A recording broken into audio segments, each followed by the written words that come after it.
पांचवा भाग सद्धम क्या है। परिच्छेद 1 का सद्धम के कार्य मन के मेल को दूर कर उसे निर्मल बनाना, संसार को एक धम राज्य बनाना। परिच्छेद 2 का धम तभी सद्धम हो सकता है जब वह प्रज्ञा की वृद्धि करे। धम तभी सद्धम है जब वह सभी के लिए ज्ञान के द्वार खोल दे। धम तभी सद्धम है जब वह यह भी शिक्षा देता है कि केवल होना पर्याप्त नहीं, इससे मनुष्य पंडितापन की ओर अग्रसर हो सकता है। धम तभी सद्धम है जब वह सिखाता है कि जिस चीज की आवश्यकता है वह प्रज्ञा है। परिच्छेद 3 का धम सद्धम हो सकता है जब वह मैत्री की वृद्धि करे। धम्म केवल तभी सद्धम है जब वह शिक्षा देता है कि मात्र प्रजा ही पर्याप्त नहीं है, इसके साथ शील का होना अनिवार्य है। धम केवल तभी सद्धम है जब वह शिक्षा देता है कि प्रज्ञा और शील के साथ साथ करुणा का भी होना अनिवार्य है। धम केवल तभी सद्धम है जब वह यह शिक्षा देता है कि करुणा से भी अधिक मैत्री की आवश्यकता है। परिच्छेद 4 का धम तभी सद्धम हो सकता है जब वह समस्त सामाजिक भेदभावों के प्रतिबंध मिटा दे। धम तभी सद्धम है जब वह मनुष्य के बीच अवरोधों दीवारों को मिटा दे। धम तभी सद्धम है जब वह यह शिक्षा दे कि मनुष्य का जन्म से नहीं बल्कि योग्यता के आधार पर मूल्यांकन किया जाना चाहिए। धम तभी सद्धम है जब वह मनुष्य के मध्य समानता की अभिवृद्धि करे। परिच्छेद 1 का सद्धम के कार्य मन के मेल को दूर कर उसे निर्मल बनाना। एक बार जब भगवान बुद्ध श्रावस्ती में विहार कर रहे थे, तब कौशल नरेश प्रसेनजित वहां आया जहां वे ठहरे हुए थे और अपने रथ से उतरकर अत्यंत श्रद्धापूर्वक तथागत के पास गया। उसने तथागत से प्रार्थना की कि कल के लिए उसका निमंत्रण स्वीकार करें। उसने दूसरे दिन नगर में सार्वजनिक धर्मोपदेश देने के लिए भी प्रार्थना की ताकि लोग उनके और उनके दर्शन की श्रेष्ठता जान सकें, उनका उपदेश सुन उसे ग्रहण कर सकें। भगवान बुद्ध ने स्वीकार करके अगले दिन अपने सभी भिक्षु संघ के साथ नगर में प्रवेश किया और नगर के चौराहों से गुजरते हुए वे पूर्व निश्चित स्थान तक आए और बैठ गए। भोजनोपरांत राजा ने तथागत से प्रार्थना की कि 4 राजमार्गों के मध्य उन्होंने खुली सभा में उपदेश देने की कृपा करें। उस समय श्रोतागण बहुत बड़ी संख्या में थे।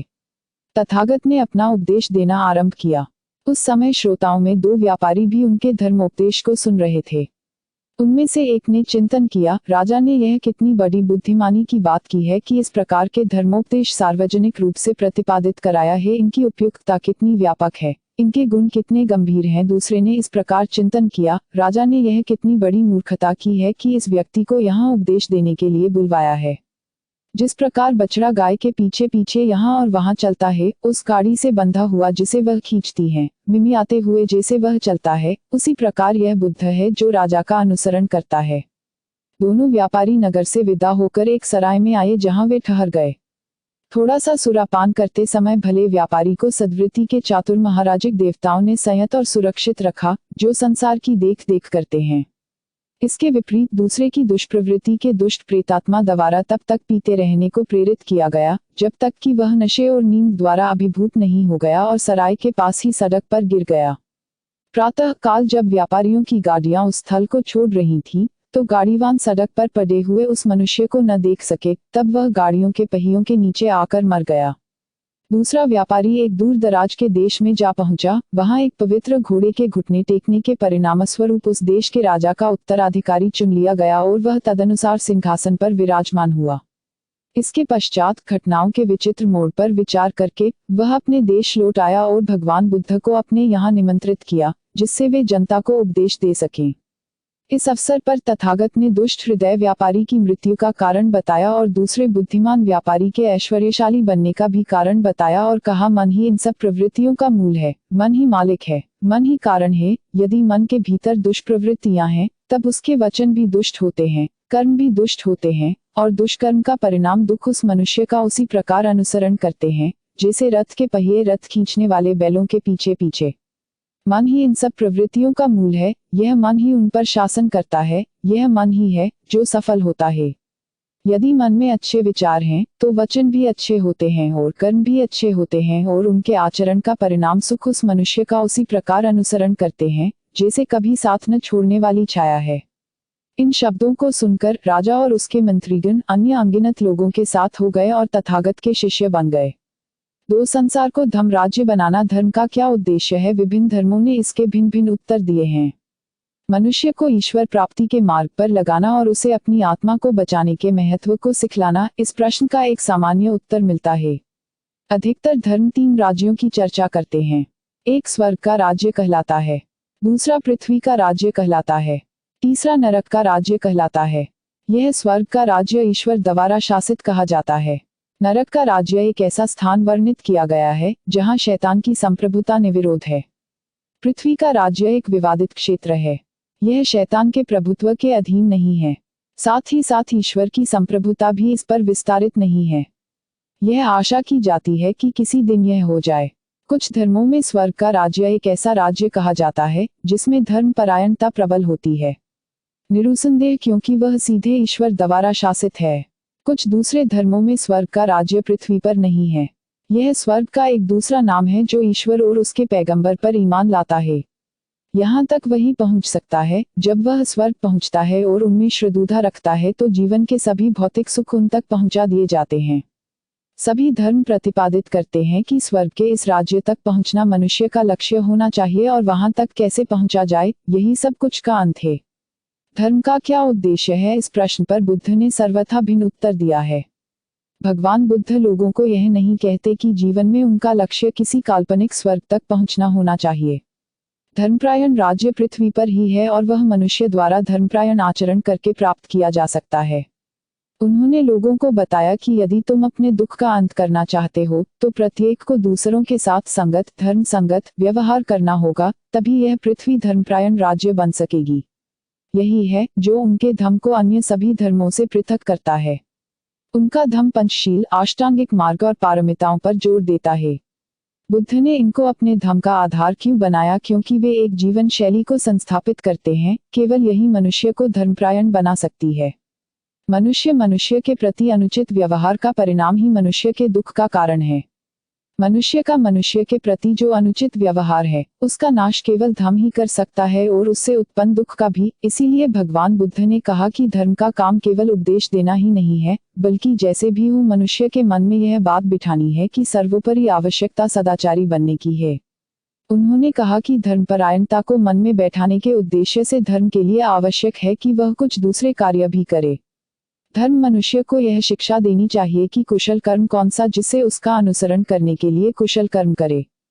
धर्म मनुष्य को यह दीक्षा देनी चाहिए कि अकुशल कर्म कौन सा है और उसका अनुसरण न करे, जिससे वह अकुशल कर्म करने से बच सके।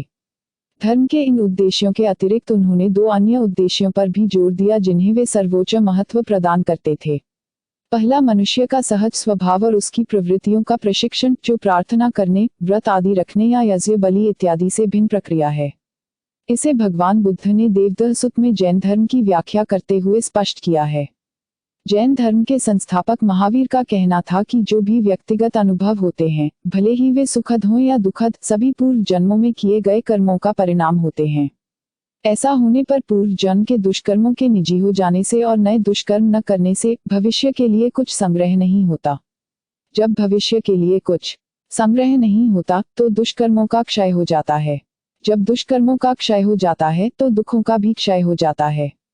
जब दुखों का क्षय हो जाता है तो सुख दुख अनुभव करने की शक्ति वेदना का भी क्षय हो जाता है। और जब वेदना का क्षय हो जाता है तो सभी दुखों का क्षय हो जाता है और वे समाप्त हो जाते हैं।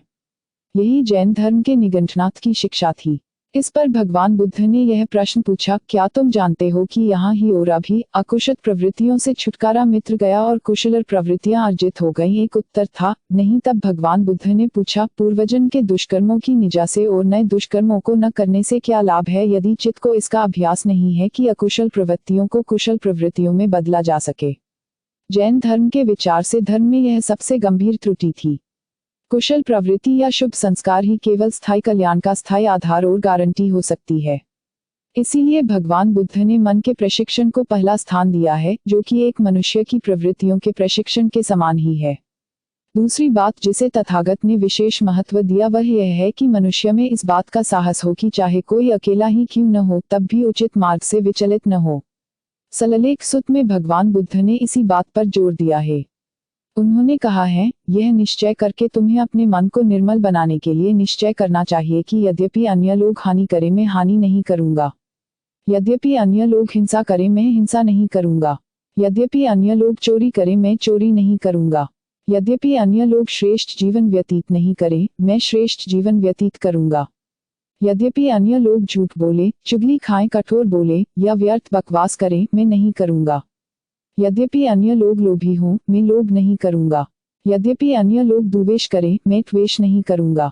यद्यपि अन्य लोग भिष्या दृष्टियों, मिथ्या संकल्पों, मिथ्या वचनों, मिथ्या कर्मांतों और मिथ्या समाधि को मानते हों, मैं अवश्य ही आर्य अष्टांगिक मार्ग का सम्यक दृष्टि, सम्यक संकल्प, सम्यक वचन, सम्यक आजीविका, व्यायाम, स्मृति और समाधि का पालन करूंगा। यद्यपि अन्य लोग सत्य के विषय में गलती पर हों और मुक्ति के विषय में गलती पर हों, तुम सत्य और मुक्ति के विषय में सही होऊंगा। यद्यपि अन्य लोग आलस्य और तंद्रा से ग्रसित हों, मैं अपने को उनसे मुक्त रखूंगा। यद्यपि कुछ लोग उद्धत स्वभाव के हों, मैं विनम्र स्वभाव का रहूंगा। यद्यपि अन्य लोग शंकाओं से व्याकुल हों, मैं उनसे मुक्त रहूंगा। यद्यपि अन्य लोग क्रोध, द्वेष, ईर्ष्या, चिंता, कंजूसी, लोभ, ढोंग, ठगी, वादक, दुस्साहस, कुसंगति, असावधानी, अविश्वास, निर्लजता, अनैतिकता, अशिक्षा, सुस्ती, घबराहट और मूर्खता को मन में रखते हैं, मैं इन सब बातों के विपरीत रहूंगा। यद्यपि अन्य लोग लौकिक वस्तुओं से चिपटे रहें और उनसे अपना नियंत्रण ढीला न करें, मैं ऐसा नहीं करूंगा। चुंद वाणी और कर्म का तो कहना ही क्या, विज्ञान भी चेतना से प्रभावित होता है और इसलिए मैं कहता हूँ चुंद इन सभी संकल्पों के संबंध में जो मैंने बताए हैं, दृढ़ निश्चय होना चाहिए। इस प्रकार भगवान बुद्ध द्वारा बताया गया धम्म का यही उद्देश्य है। परिच्छेद 2 का धम्म तभी सद्धम्म हो सकता है जब वह प्रज्ञा की वृद्धि करे। एक धम्म तभी सद्धम्म है जब वह सभी के लिए ज्ञान के द्वार खोल दे। ब्राह्मणवादी सिद्धांत था कि ज्ञानार्जित सभी के लिए नहीं खोला जा सकता है, यह अनिवार्य रूप से कुछ लोगों के लिए ही सीमित रहना चाहिए। उन्होंने केवल ब्राह्मणों, क्षत्रियों और वैश्यों के लिए ज्ञानार्जन की अनुमति दी थी, किंतु यह केवल इन 3 वर्गों के पुरुषों के लिए ही थी। सभी स्त्रियां, भले ही वे ब्राह्मण, क्षत्रिय और वैश्य वर्ग से क्यों न संबंधित हों, और सभी शूद्रों, पुरुष और स्त्रियां दोनों क्षेत्रीय ज्ञान अर्जित करना, यहाँ तक कि साक्षरता अर्जित करना निषिद्ध था। बुद्ध ने ब्राह्मणों के इस नरिशंस सिद्धांत के विरुद्ध एक विद्रोह उत्पन्न किया। उन्होंने उपदेश दिया कि ज्ञान प्राप्ति का मार्ग अवश्य ही सबके लिए, पुरुषों के साथ ही साथ स्त्रियों के लिए भी खुला होना चाहिए। अनेक ब्राह्मणों ने तथागत के दृष्टिकोण का खंडन करने का प्रयास किया। ब्राह्मण लोहिच के साथ उनका विवाद उनके दृष्टिकोणों पर पर्याप्त प्रकाश डालता है। तथागत जब एक बार बहुत बड़े भिक्षु संघ के साथ कौशल जनपद से चारिका करते हुए गुजर रहे थे, साल वृक्षों की कतार से घिरे साल्वाटिका नामक एक गांव में पहुंचे। उस समय लोहिच ब्राह्मण साल्वाटिका में रहता था, जो जीवन से भरपूर घास, जंगल और धन धान्य से परिपूर्ण था। यह शाही भेंट के रूप में कौशल के राजा द्वारा उसे एक शाही तौर पर दिया गया था, ऐसे अधिकार सहित मानो वह वहां का राजा था। लोहिच ब्राह्मण का मत था कि यदि किसी श्रमण या ब्राह्मण ने ज्ञान अर्जित कर लिया है तो वह उसे स्त्रियों या शूद्रों को प्रदान न करे। तब लोहिच ब्राह्मण ने सुना कि तथागत साल्वाटिका में ठहरे हुए हैं। यह सुनकर उसने भेसिक नामक नाई को बुलाकर उससे कहा, आओ भल्ले भेसिक, वहां जाओ जहां श्रमण गौतम ठहरे हुए हैं, और अपने पहुंचने पर मेरी तरफ से उनका कुशल दक्षेम पूछना कि उन्हें कोई तकलीफ और परेशानी तो नहीं है, क्या वे स्वस्थ और आराम की अवस्था में हैं, और इस प्रकार कहना, आदरणीय गौतम, भिक्षु सिंह सहित कृपया कल का भोजन ब्राह्मण लोहित द्वारा स्वीकार करें। बहुत अच्छा, नाई ने कहा। लोहिच ब्राह्मण का कथन स्वीकार कर उसने वही किया जो उसे करने के लिए कहा गया था। तथागत ने मौन रहकर उसकी प्रार्थना को स्वीकार किया। दूसरे दिन प्रातः काल तथागत चीवर ग्रहण कर पात्र चीवर ले भिक्षु संघ सहित साल्वाटिका की ओर पधारे। भेसिक नामक नाई को लोहिच द्वारा तथागत को लाने के लिए भेजा गया था। तथागत के पीछे कदम दर कदम चला आ रहा था। रास्ते में उसने तथागत को बताया कि लोहिच ब्राह्मण की यह मिथ्या दृष्टि है कि किसी श्रमण या ब्राह्मण को कोई ज्ञान या विद्या स्त्रियों और शूद्रों को नहीं प्रदान करना चाहिए। भेसिक ऐसा हो सकता है, भेसिक ऐसा हो सकता है, तथागत ने उत्तर दिया। और तथागत लोहिच ब्राह्मण के निवास स्थान पर पहुंचे और अपने लिए तैयार आसन पर बैठ गए। तब लोहिच ब्राह्मण ने भिक्षु सिंह सहित तथागत को प्रमुख रूप से स्वयं अपने हाथों से मधुर भोज्य पदार्थ परोसे, जब तक कि उन्होंने और अधिक के लिए मना नहीं कर दिया। जब तथागत ने अपना भोजन समाप्त कर दिया और पात्र तथा अपने हाथ धो लिए, ब्राह्मण लोहिच एक नीचा आसन ले आया और उनके समीप बैठ गया। इस प्रकार बैठे हुए उससे तथागत ने कहा, क्या यह सत्य है जैसा लोग कहते हैं, लोहिच, कि तुम्हारा यह मत है कि किसी श्रमण या ब्राह्मण को कोई ज्ञान या विद्या स्त्रियों और शूद्रों को नहीं प्रदान करनी चाहिए, ऐसा ही है? गौतम, लोहिच ने उत्तर दिया। अब तुम क्या सोचते हो, लोहिच, क्या तुम साल्वाटिका के मालिक नहीं हो? हाँ, ऐसा ही है, गौतम। तब मान लो लोहिच की कोई इस प्रकार कहे, ब्राह्मण लोहिच का साल्वाटिका पर अधिकार है, किसी दूसरे के दिए कुछ भी न छोड़ते हुए उसे ही केवल साल्वाटिका से प्राप्त समस्त कर और समस्त आनंद लेने दो। क्या यह बात कहने वाला व्यक्ति उन लोगों के लिए खतरनाक नहीं होगा जो तुम पर निर्भर करते हैं कि नहीं वह खतरनाक होगा? गौतम, क्या वह ऐसा खतरा उत्पन्न करने वाला व्यक्ति हितचिंतक समझा जाएगा? नहीं, वह उनका हित चाहने वाला नहीं होगा। गौतम लोहिच ने उत्तर दिया। और उनके हित का ध्यान न रखने वाला, क्या वह उसका मित्र होगा या शत्रु? गौतम, शत्रु। किंतु जब किसी का हृदय शत्रुता से परिपूर्ण हो तो क्या वह सिद्धांत ठीक है या गलत? यह एक गलत सिद्धांत है। गौतम, अब तुम क्या सोचते हो? लोहिच, क्या कौशल के राजा का काशी और कौशल पर अधिपत्य नहीं है? हाँ, ऐसा ही है। गौतम, तब मान लो लोहिच की कोई इस प्रकार कहे, कौशल के राजा प्रसेनजित का काशी और कौशल पर आधिपत्य है, उसे ही काशी और कौशल से प्राप्त समस्त कर और समस्त उपज का आनंद लेने दो, किसी दूसरे के लिए कुछ भी न छोड़ते हुए। तो क्या यह कहने वाला व्यक्ति उन लोगों के लिए जो कौशल के राजा पर निर्भर करते हैं तुम्हारे और दूसरे लोगों सहित खतरनाक होगा कि नहीं? गौतम, वह खतरनाक होगा।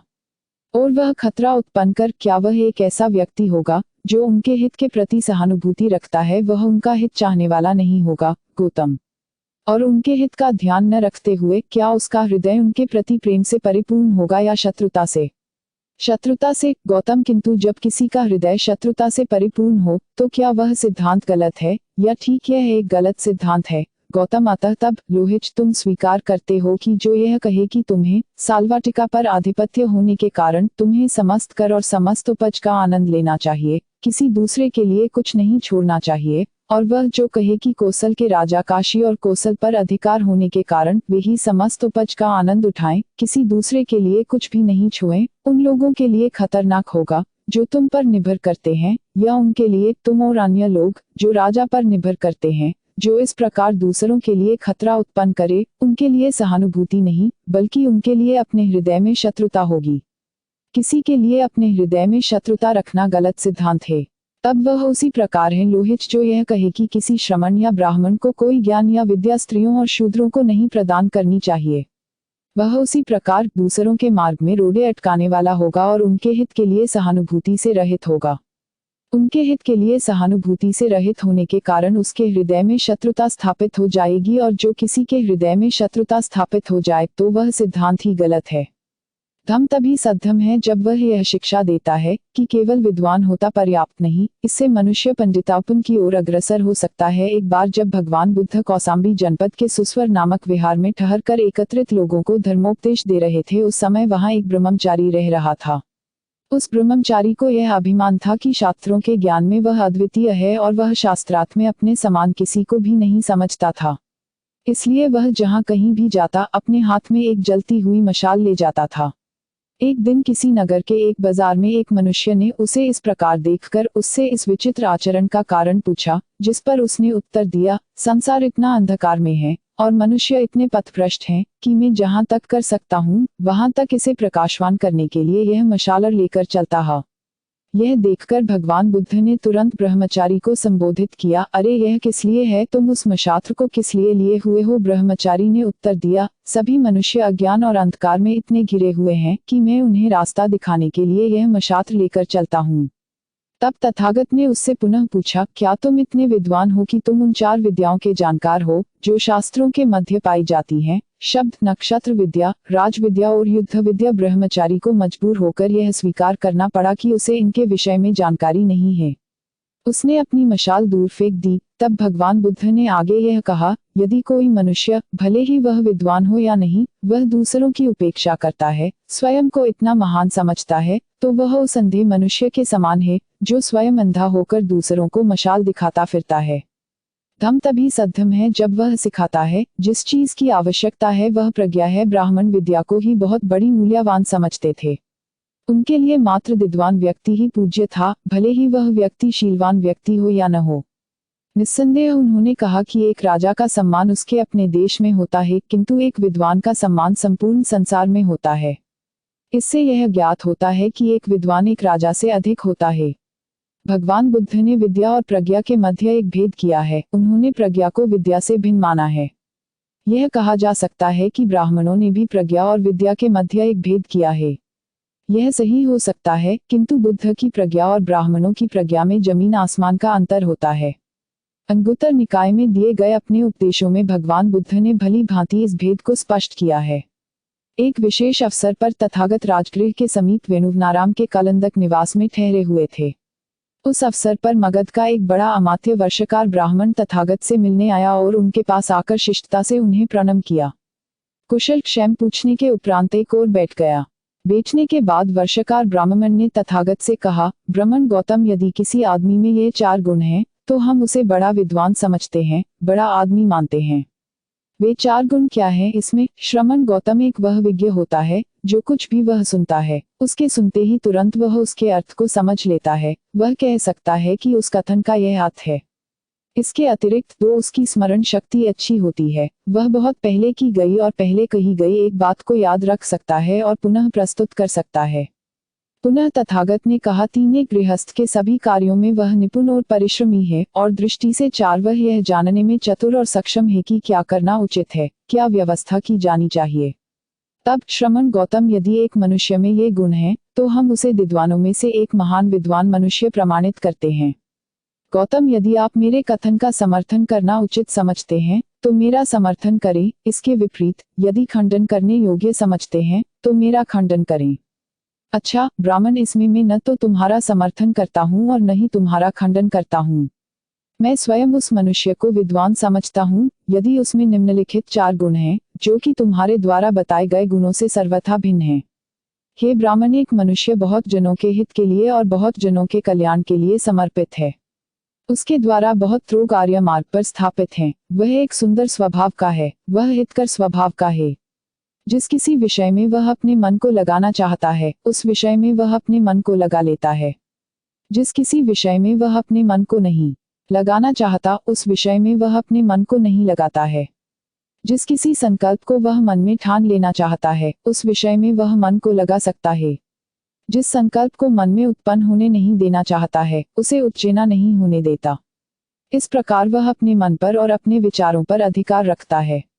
साथ ही वह जब चाहे बिना किसी कठिनाई के और बिना किसी विघ्न के 4 लोकोत्तर ध्यानों को प्राप्त कर सकता है, जो कि इसी जीवन में सुख विहार के लिए हैं। साथ ही इसी जीवन में पूर्णतया आँखों के क्षय करके वह चित्त की विमुक्ति प्राप्त करता है, प्रज्ञा द्वारा विमुक्ति को प्राप्त कर इसमें विहार करता है। इसलिए हे ब्राह्मण, इसमें न तो मैं तुम्हारा समर्थन करता हूँ और न ही तुम्हारा खंडन करता हूँ, बल्कि मैं उस मनुष्य को विद्वान और बड़ा आदमी समझता हूँ जिसमें ये 4 गुण हैं, जो तुम्हारे बताए गुणों से सर्वथा भिन्न हैं। यह अद्भुत है श्रमण गौतम, यह आश्चर्यजनक है। श्रमण गौतम, आपने यह कितनी अच्छी तरह स्पष्ट किया है। मैं स्वयं समझता हूँ कि गौतम ये समान रूप से 4 गुण योग्य हैं। निस्संदेह श्रमण गौतम बहुत जनों के हित कल्याण के लिए अर्पित हैं। उनके द्वारा बहुत लोग आर्य मार्ग पर स्थापित हैं। वह जो एक सुंदर स्वभाव का है वह एक हितकर स्वभाव का है, स्थापित किए गए हैं। निस्संदेह श्रमण गौतम, जिस किसी विषय में वे अपने मन को लगाना चाहते हैं उस विषय में वे अपने मन को लगा सकते हैं। निश्चय ही उन्हें अपने मन और विचारों पर अधिकार होता है।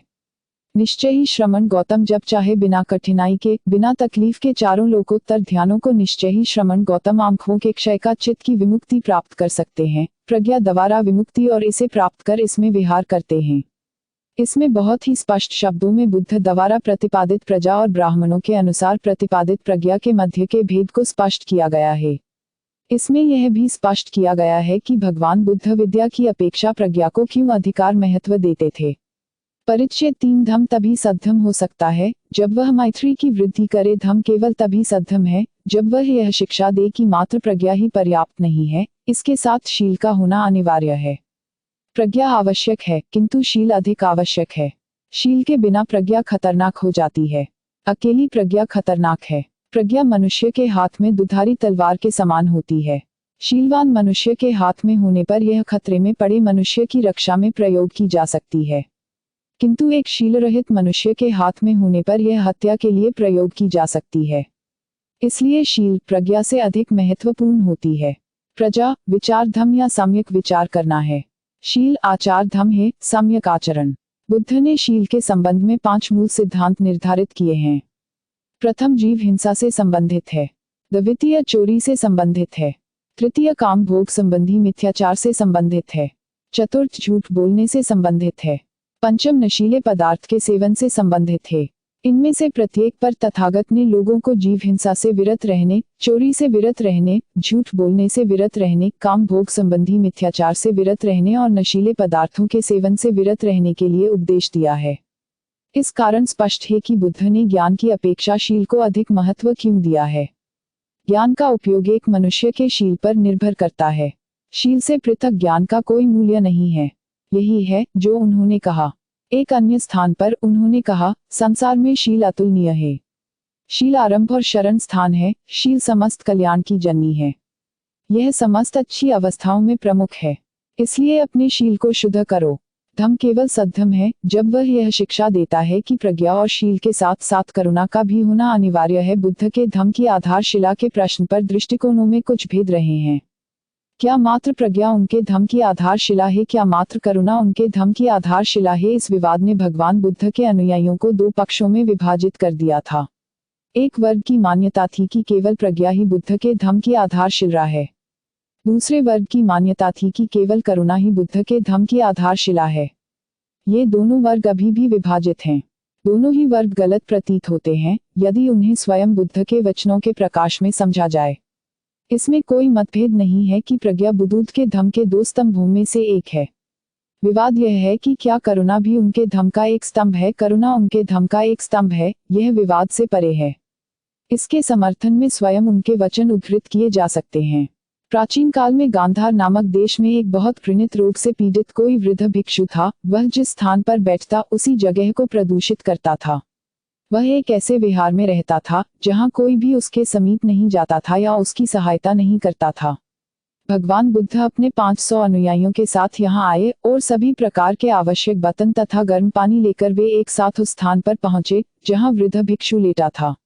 उस स्थान की इतनी बुरी थी कि सभी भिक्षुओं को उस मनुष्य के प्रति घृणा हो गई, किंतु विश्व पूजनीय तथागत ने शुक्रदेव को गर्म पानी ले आने को कहा। तब स्वयं अपने हाथों से भिक्षु के शरीर को धोया और उसके रोग की देखभाल की। उस समय पृथ्वी कौपी और वह संपूर्ण स्थान अलौकिक प्रकाश से भर उठा, जिससे कि राजा और मंत्री तथा सभी आकाश स्थित देवता, नाग इत्यादि उस स्थान पर एकत्रित हो गए और भगवान बुद्ध की आराधना की। वहां एकत्रित उन सभी को आश्चर्य हुआ। उन्होंने विश्व पूजनीय तथागत को संबोधित किया और पूछा कि इतने महान होकर आप इतना सामान्य काम कैसे और क्यों कर सके? जिस पर भगवान बुद्ध ने इस विषय को समझाया। संसार में तथागत के आने का उद्देश्य ही यह है कि जो दरिद्र, असहाय और अनारक्षित हैं उनको मित्र बनाना, जो शारीरिक कष्ट में हैं उनकी सेवा करना, भले ही वे श्रमण हो या किसी अन्य धर्म के अनुयायी हो, कंगाल, अनाथ और वृद्धों की सहायता करना तथा दूसरों को ऐसा करने के लिए प्रेरित करना। धम्म केवल तभी सद्धम्म है जब वह यह शिक्षा दे कि करुणा से भी अधिक मैत्री की आवश्यकता है। भगवान बुद्ध करुणा की शिक्षा देकर ही नहीं रुके। करुणा केवल मानव मात्र के प्रति प्रेम है। भगवान बुद्ध इससे भी आगे गए और उन्होंने मैत्री की शिक्षा दी। मैत्री प्राणी मात्र के प्रति प्रेम है। भगवान बुद्ध चाहते थे कि मनुष्य करुणा पर ही न रुक जाए बल्कि मनुष्यता से भी आगे जाए और सभी प्राणी मात्र के प्रति मैत्री की भावना को पोषित करे। यह उन्होंने बहुत अच्छी तरह एक सूत्र में स्पष्ट किया है जब तथागत श्रावस्ती में ठहरे हुए थे। मैत्री के विषय में बोलते हुए तथागत ने भिक्षुओं से कहा, मान लो एक मनुष्य पृथ्वी खोदने आता है, क्या पृथ्वी विरोध करती है? नहीं। भगवान भिक्षुओं ने उत्तर दिया। मान लो एक मनुष्य लाख और रंग लेकर आकाश में चित्र बनाना चाहता है, क्या तुम समझते हो वह ऐसा कर सकेगा? नहीं। भगवान क्यों? क्योंकि आकाश में कोई कालापन नहीं है। भिक्षुओं ने कहा, इसी प्रकार से तुम्हारे मन में भी काले धब्बे नहीं होने चाहिए जो तुम्हारे बुरे मनोविकारों के प्रतिबिंब हों। मान लो कोई एक जलती हुई मशाल लेकर गंगा नदी में आग लगाने के लिए आता है, तो क्या वह ऐसा कर सकता है? नहीं। भगवान क्यों? क्योंकि गंगा नदी के जल में कोई जलने का गुण नहीं है। अपना उपदेश समाप्त करते हुए तथागत ने कहा, ठीक जिस प्रकार पृथ्वी आघात अनुभव नहीं करती और विरोध नहीं करती, जैसे हवा के विरुद्ध किसी प्रकार की प्रतिक्रिया नहीं होती, जैसे गंगा नदी का जल अग्नि से अप्रभावित होकर बहता रहता है, इसी प्रकार भिक्षुओं तुम्हारे प्रति किए गए सभी अपमानों और अन्यायों को तुम भी सहन कर लो और उन अपराधियों के प्रति मैत्री की धारणा करते रहो। अतः भिक्षुओं मैत्री की धारा हमेशा बहती रहनी चाहिए। अपने चित्त को पृथ्वी के समान इड़, वायु के समान स्वच्छ और गंगा नदी के समान शीतल बनाए रखना और पवित्र कर्तव्य बना लो। यदि तुम मैत्री का अभ्यास रखोगे तो कोई चाहे कितना भी अरुचिकर व्यवहार करे, उसके द्वारा तुम्हारा चित्त सरलता से विचलित नहीं होगा, क्योंकि वे सभी जो हानि पहुंचाते हैं शीघ्र ही थक जाएंगे। अपनी मैत्री के विस्तार को इतना असीम होने दो जैसे संसार, और अपने विचार को इतना व्यापक और अपरिमित होने दो जिसमें कहीं घृणा के विषय में सोचा भी न जा सके। मेरे धर्म के अनुसार करुणा का ही पालन करना पर्याप्त नहीं है, मैत्री का पालन करना भी आवश्यक है। अपने उपदेश के दौरान तथागत ने भिक्षुओं को एक कथा सुनाई जो याद रखने योग्य है। एक समय की बात है, श्रावस्ती में विदेशिका नामक एक संपन्न स्त्री रहती थी, जिसके सौम्य, सुशील और शांत के रूप में ख्याति थी। काली नामक उसकी एक नौकरानी थी, जो एक दक्ष लड़की, बहुत सुबह जागने वाली और अच्छा कार्य करने वाली थी। काली ने सोचा, मुझे आश्चर्य है कि क्या मेरी मालकिन को, जो इतनी सुभाषित है, वास्तव में क्रोध आता ही नहीं, या वह अपना क्रोध प्रकट नहीं करती, या मैं अपना कार्य इतनी अच्छी तरह से करती हूँ कि यद्यपि उनमें क्रोध है लेकिन वह इसे दर्शाती नहीं। मैं उनको परीक्षा लूंगी। अतः अगली सुबह वह देर से उठी। काली काली मालकिन चिल्लाए। हो मालकिन, लड़की ने उत्तर दिया, तू इतनी देर से क्यों उठी हो? ऐसा कुछ भी नहीं है मालकिन, शरारती लड़की कहती है, कुछ बात नहीं। क्रोध और से भौहें चढ़ाते हुए मालकिन ने कहा, अतः उनमें क्रोध है, यद्यपि वह इसे दर्शाती नहीं है। नौकरानी ने सोचा, यह है क्योंकि मैं अपना कार्य इतनी अच्छी तरह करती हूँ, इसलिए इसका क्रोध अप्रकट रहता है।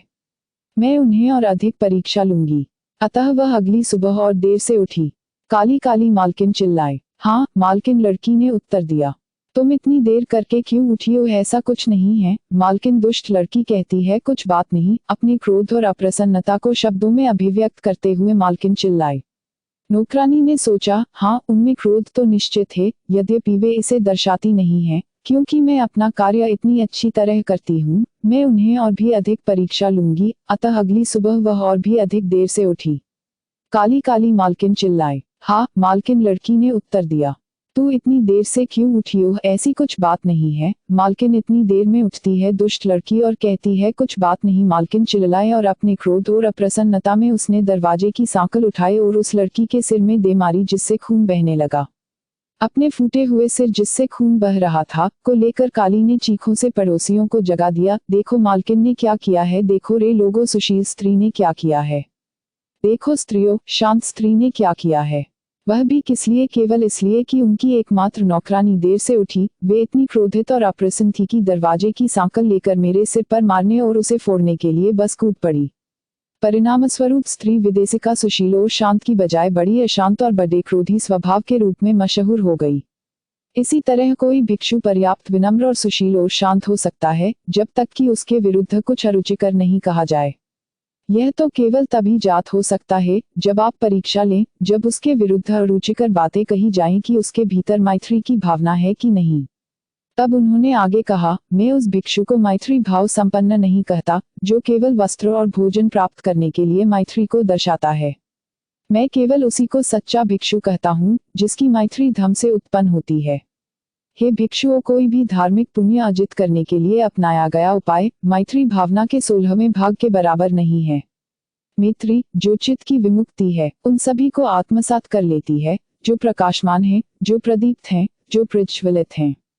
इसी तरह से हे भिक्षुओं, जिस प्रकार सभी तारों का प्रकाश चंद्रमा के प्रकाश के 16वें भाग के भी बराबर नहीं है, किंतु चंद्रमा उसको आत्मसात कर लेता है और प्रकाशमान होता है, प्रदीप्त होता है, प्रज्वलित होता है, उसी तरह से है भिक्षुओं, धार्मिक पुण्य अर्जित करने के लिए अपनाया गया कोई भी उपाय मैत्री भावना के 16वें भाग के भी बराबर नहीं है।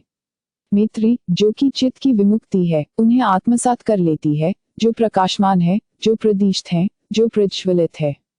और उसी तरह से है भिक्षुओं, जिस तरह वर्षा ऋतु की समाप्ति पर सूर्य स्वच्छ और बादल रहित आकाश में उदय होते हुए सभी अंधकार को निर्वासित कर देता है और प्रकाशमान होता है, प्रदीप्त होता है और प्रज्वलित होता है, और पुनः उसी तरह से जैसे रात्रि की समाप्ति पर भोर का तार प्रकाशमान होता है, प्रदीप्त होता है और प्रज्वलित होता है, ठीक उसी प्रकार है भिक्षुओं, धार्मिक पुण्य अर्जित करने के लिए अपनाया गया कोई भी उपाय मैत्री भावना के 16वें भाग के भी बराबर नहीं है। मैत्री, जो कि चित्त की विमुक्ति है, उन्हें आत्मसात कर लेती है, जो प्रकाशमान होती है, जो प्रदीप्त होती है और प्रज्वलित होती है। परिच्छेद 4 धम्म तभी सद्धम हो सकता है जब वह समस्त सामाजिक भेदभावों के प्रतिबंध को मिटा दे। धम्म तभी सद्धम है जब वह मनुष्य के बीच के अवरोधों दीवारों को गिरा दे। एक आदर्श समाज क्या है? ब्राह्मणों के अनुसार वेदों ने आदर्श समाज को परिभाषित किया है कि एक आदर्श समाज क्या है, और वेद भ्रम या गलती से परे होने से उसी में वर्णित एकमात्र आदर्श समाज है जिसे मनुष्य स्वीकार कर सकता है। वेदों द्वारा प्रतिपादित आदर्श समाज अवर्ण्य नाम से जाना जाता है। वेदों के अनुसार ऐसे एक समाज में 3 शर्तें अवश्य पूरी करनी चाहिए। यह 4 वर्गों में निर्मित होना चाहिए: ब्राह्मण, क्षत्रिय, वैश्य और शूद्र। इन वर्गों के परस्पर संबंध क्रमिक असमानता के सिद्धांत द्वारा नियंत्रित होने चाहिए। दूसरे शब्दों में, ये सभी वर्ग समान स्तर पर नहीं हो सकते, बल्कि एक दूसरे के ऊपर नीचे होने चाहिए, सामाजिक स्तर और अधिकारों एवं सुविधाओं के विषय में।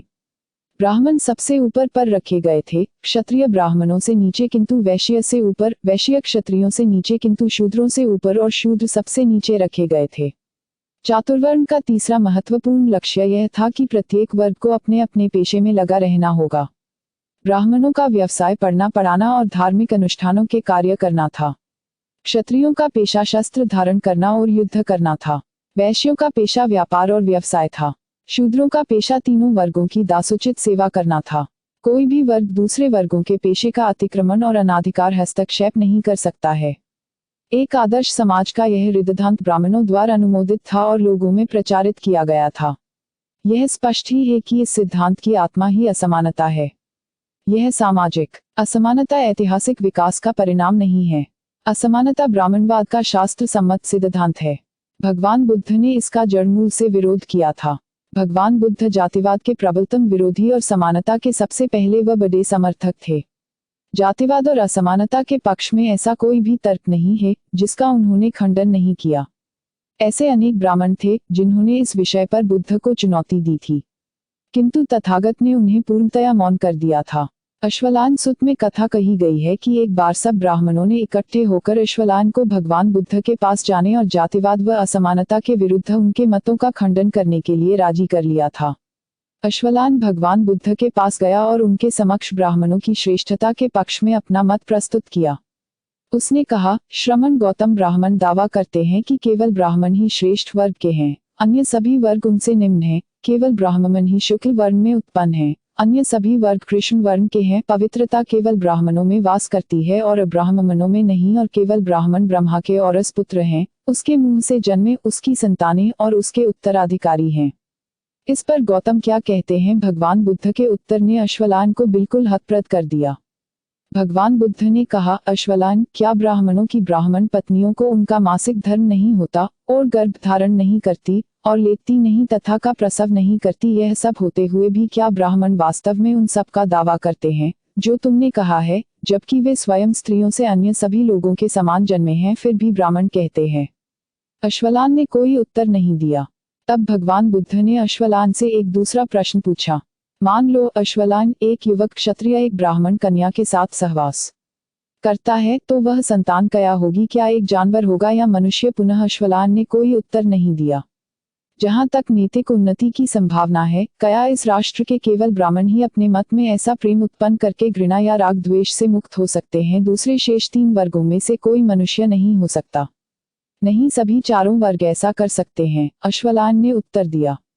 भगवान बुद्ध ने पूछा, अश्वलायन, क्या तुमने कभी सुना है कि यवन और कंबोज राष्ट्रों और अन्य निकटवर्ती राष्ट्रों में केवल 2 वर्ग ही हैं, यथा मालिक और दास, और जहां एक मालिक एक दास बन सकता है, तथा इसके विपरीत भी? हाँ, मैंने ऐसा सुना है, अश्वलायन ने उत्तर दिया। यदि तुम्हारा चातुर्वर्ण एक आदर्श समाज है, तो यह सार्वभौमिक क्यों नहीं है? इन बातों में से किसी एक पर भी अश्वलायन अपने जातिवाद और असमानता के सिद्धांत का बचाव करने में समर्थ नहीं हो पाया और वह पूर्णतः मौन हो गया था। उसे अंत में बुद्ध का शिष्य ही बनना पड़ा। वासेटट नामक एक ब्राह्मण ने तथागत के धर्म को ग्रहण कर लिया था। उसके धर्मांतरण के लिए ब्राह्मण उसे बुरा भला कहा करते थे। एक दिन वह भगवान बुद्ध के पास गया और उनके सामने वह सब कुछ कह दिया जो ब्राह्मण उसको कहा करते थे। तब वासेटट ने कहा, भगवान, ब्राह्मण लोग इस प्रकार कहते हैं, केवल एक ब्राह्मण सर्वश्रेष्ठ सामाजिक स्तर का है, अन्य निम्न स्तर के हैं। केवल एक ब्राह्मण ही शुक्ल वर्ण होता है, अन्य वर्ण सांवले होते हैं। केवल ब्राह्मण ही शुद्ध वंश के होते हैं, अब्राह्मण नहीं। केवल ब्राह्मण ही ब्रह्म की असली संतान है, उसके मुख से जन्मे ब्रह्म की संतानें ब्रह्म द्वारा रचित ब्रह्मा के उत्तराधिकारी हैं। जहाँ तुम्हारा संबंध है, तुम अभिजातीय वर्ग का परित्याग करके उस निम्न वर्ग में सम्मिलित हो गए हो, सिरमुंडे भिक्षुओं में, गंवारों, उन सांवली चमड़ी वालों में, पैरों से जन्मों के वंशजों में सम्मिलित हो गए हो। ऐसा मार्ग अच्छा नहीं है, ऐसा मार्ग उचित नहीं है, यहाँ तक कि तुमने उस उच्च वर्ग का परित्याग करके निम्न वर्ग से संगति की है, सिरमुंडों, गंवारों, दासों, सांवली चमड़ी वालों, हमारी जाति की जूतियों से उत्पन्न वर्ग में। इन शब्दावली में ब्राह्मण मुझे भला बुरा और अपशब्दों से मेरी करते हैं और प्रचुर मात्रा में गाली देते हैं, इस तरह कहकर कोई कसर नहीं छोड़ते हैं। भगवान बुद्ध ने कहा, निश्चय ही वासेट ब्राह्मण पूर्णतया प्राचीन परंपरा को भूल गए हैं जब वे ऐसा कहते हैं। इसके विपरीत अन्य वर्गों की सभी स्त्रियों के समान ब्राह्मणों की पत्नियां बच्चों को उत्पन्न करती और पालन पोषण करती देखी जाती हैं। और फिर भी सभी माता के गर्भ से उत्पन्न ब्राह्मण ही हैं, जो कहते हैं कि ब्राह्मण ब्रह्मा की असली संतान है, उसके मुंह से जन्मे हैं, उसकी संतानें उसकी रचनाएं और उसके उत्तराधिकारी हैं। ऐसा कहकर वे ब्रह्मा की प्रकृति का एक उपहास करते हैं।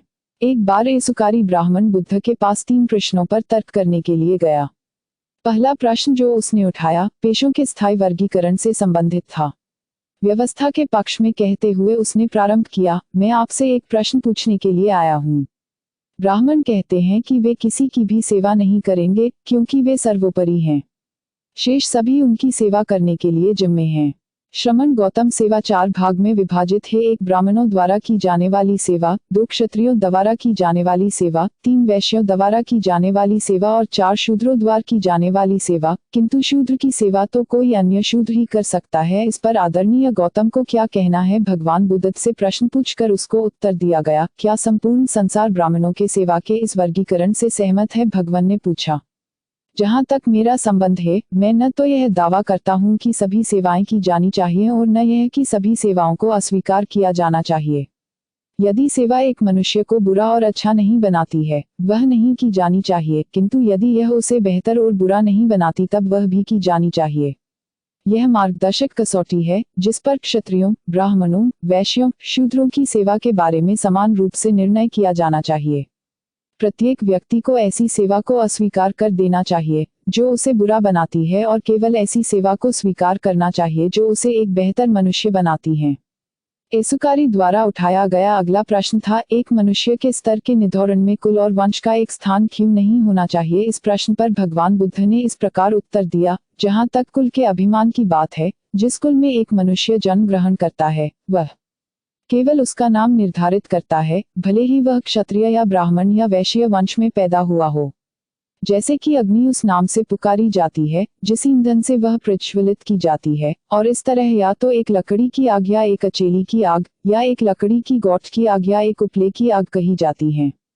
ठीक उसी प्रकार से मैं निश्चयपूर्वक कहता हूँ, आर्य श्रेष्ठ सद्धम मनुष्य के लिए असली संपत्ति का स्रोत है। जन्म से तो केवल 4 वर्णों में से किसी न किसी एक में उसका नाम निर्धारित होता है। न वंश परंपरा से, न अच्छी शक्ल होने और न धन होने से कोई अच्छा या बुरा होता है।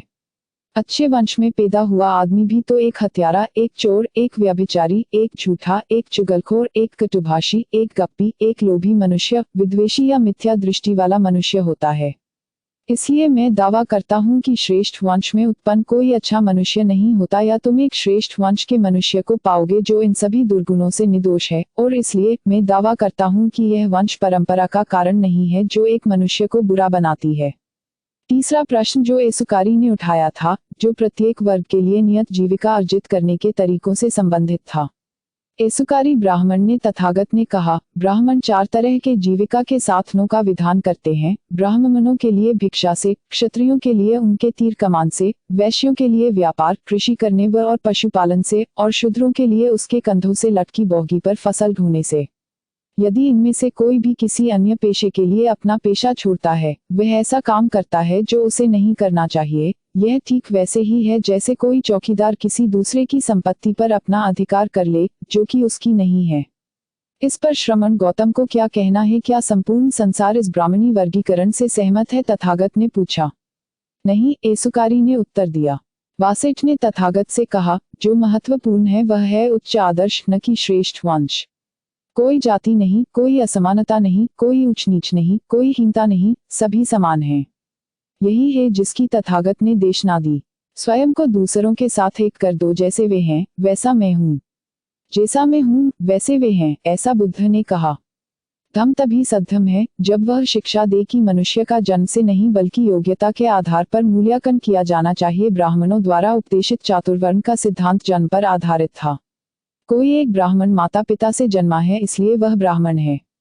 एक क्षत्रिय इसलिए क्षत्रिय है क्योंकि वह क्षत्रिय माता पिता से जन्मा है। कोई एक वैश्य इसलिए वैश्य है क्योंकि वह वैश्य माता पिता से जन्मा है। और कोई एक शूद्र इसलिए शूद्र है क्योंकि कोई शूद्र माता पिता से जन्मा है। ब्राह्मणों के अनुसार एक मनुष्य की योग्यता जन्म पर आधारित थी और किसी पर नहीं।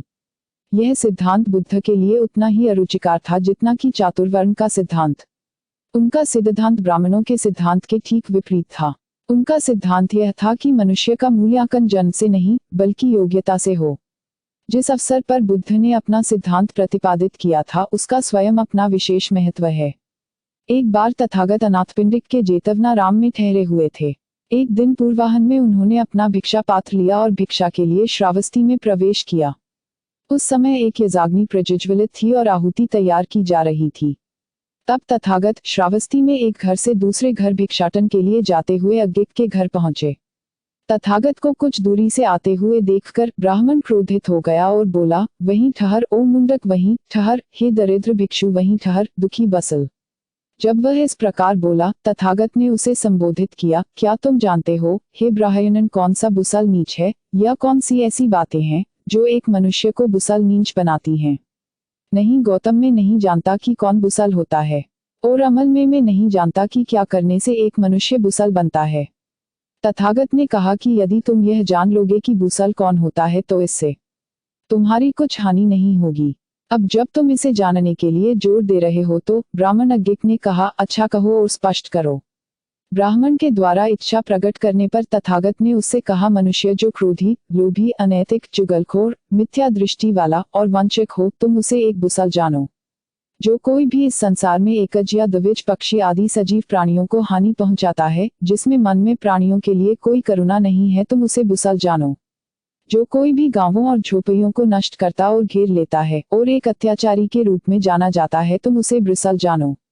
भले ही गांव में या जंगल में जो कोई भी चोरी द्वारा उन वस्तुओं को अपनी बना लेता है जो दूसरों की हैं या जो दी नहीं गई हैं, तुम उसे बुसल जानो।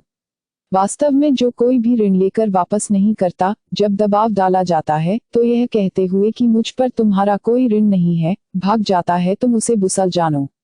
क्षुद्र धनराशि की इच्छा से जो कोई भी सड़क पर अकेले जाते हुए एक मनुष्य की हत्या करता है और उसे लूटता है, तुम उसे बुसल जानो। जो कोई भी स्वयं अपने लिए या दूसरों के लिए या संपत्ति के लिए जब एक गवाह के रूप में उससे पूछे जाने पर झूठी गवाही देता है, तुम उसे एक बुसल जानो। जो कोई भी बल से या सहमति से संबंधियों या मित्रों की पत्नियों के साथ अनाचार करता है, तुम उसे एक बुसल जानो। जो कोई भी धनी होने पर भी वृद्ध माता और पिता को सहारा नहीं देता, तुम उसे एक बुसल जानो। जो कोई भी जब किसी से कुशलता के विषय में जानना चाहता है तो अकुशलता का परामर्श देता है तथा रहस्यमय तरीके से शिक्षा देता है, तुम उसे एक बुसल मानो। कोई भी जन्म से बुसल नहीं होता, कोई भी जन्म से ब्राह्मण होता है। यह सुनकर तथागत को कहे गए अपशब्दों के लिए अज्ञिक बहुत लज्जित था। धम्म तभी सद्धम है जब वह मनुष्य के मध्य समानता की अभिवृद्धि करे। मनुष्य असमान ही जन्म लेते हैं। कुछ हृष्ट पुष्ट होते हैं, कुछ कमजोर होते हैं, कुछ अधिक बुद्धिमान होते हैं, कुछ कम या बिल्कुल नहीं होते। कुछ के पास अधिक क्षमता होती है, कुछ के पास कम, कुछ खाते पीते होते हैं, कुछ दरिद्र होते हैं। सभी को जीवन संघर्ष में प्रवेश करना पड़ता है। जीवन संघर्ष में यदि असमानता को स्वाभाविक रूप से स्वीकार कर लिया जाए तो सबसे कमजोर सदैव ही हार जाएगा। क्या इस असमानता के नियम को जीवन का नियम बनने दिया जाना चाहिए? कुछ इस आधार पर सकारात्मक उत्तर हाँ में देते हैं। उनका तक जीवन संघर्ष में टिकने के लिए अधिक योग्य होगा, वही टिका रहेगा। प्रश्न है, क्या योग्यतम आदमी ही समाज की दृष्टि से श्रेष्ठतम है? कोई भी इसका निश्चयात्मक उत्तर नहीं दे सकता है। इसी संदेह के कारण धम्म समानता का उपदेश देता है, क्योंकि समानता श्रेष्ठतम को बने रहने में सहायता कर सकती है, भले ही श्रेष्ठतम योग्यतम नहीं भी हो सकती। समाज श्रेष्ठतम आदमी को चाहता है, योग्यतम को नहीं, इसलिए यही प्राथमिकता है जिसके कारण धम्म समानता का समर्थक है।